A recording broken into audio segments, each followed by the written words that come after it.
So I'm sitting here with Yiscah in her beautiful home in Nachlaot, and I want to ask you, Yiscah, you really are kind of the centerpiece of this whole beautiful community in Nachlaot, but also in Jerusalem of LGBTQ, and there's just so many people who are trying to find themselves. They want Orthodox Torah, but they also want to be accepted for who they are.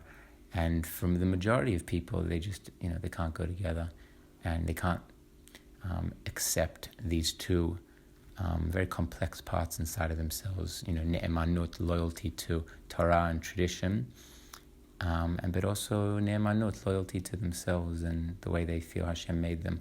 So I want to ask you, how do you make space for people who are different to you?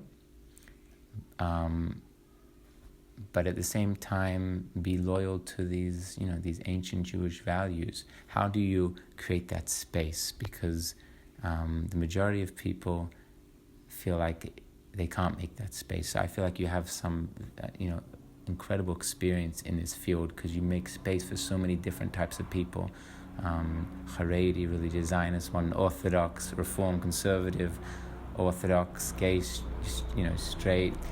It's just obviously transgender. There's just so much that you have made space for in your life. So I really want to ask you, what do you feel is an insight that would help people make space for the other? I so appreciate that question. I really, really value and honor that question. I believe that's one of the questions that needs to be addressed today, starting with the leadership of all the different expressions of Jewish leadership in our world of Am Yisrael. How I answer it, first of all, my own journey.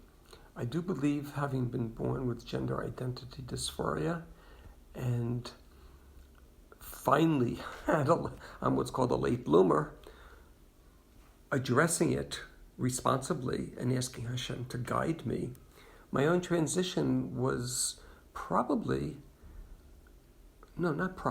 my own transition was more of a spiritual tikkun than one of a gender transition, because that's when I first began to really sense Hashem's presence. It's like I went through this murky depths of deception and lies, not intending to be unfaithful to my own inner self. I just didn't know any other way to be. Remember, I was born in the 1950s, not 1995 or 2000. So it was a different world then.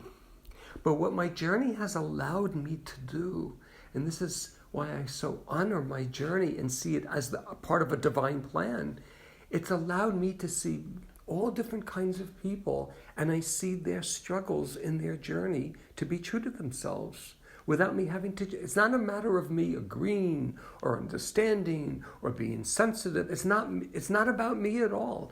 It's about me giving them space and honoring their own journey. And the way I can do that is when I see another person, I don't see what makes them different than me. I see what makes them similar to me. They're created equally in the image of God. I believe we need to get back to this. This was a consciousness brought to us by our avot and imahot. This is not like 50 years ago or 500 years ago. Our whole yesod is based on sensing Hashem's presence in each one of us. And two teachings in particular have profoundly, profoundly influenced me in this. Each one is very short, but very profound. The first is from Reb Shlomo Carlebach.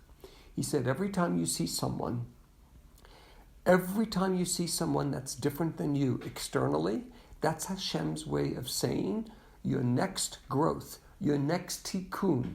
What's being asked of you is to find a piece of you in that person and try to hold a piece of that person inside of you.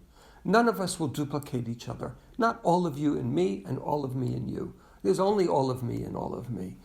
But to the degree that I allow the discomfort to be able to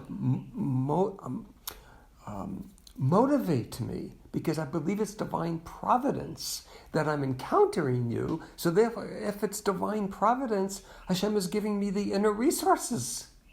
So it's only my ego, which could be fear-based or survival-based, that would prevent that from happening. So that's one teaching, is to see a piece of me, a little piece of me inside of you, and allow a piece of you inside of me.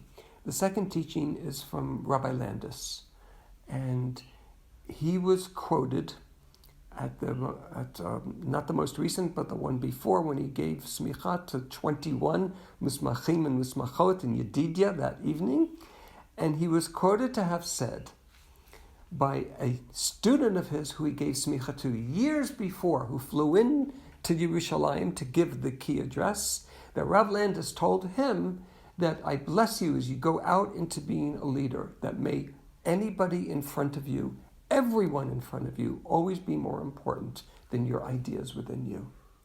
It doesn't mean you compromise your ideas, but if you're going to struggle with your ideas. Go to your mashpia, go to your rav, go to your rabbah, go to your husband, your wife, your chavruta, but don't ever struggle with the person.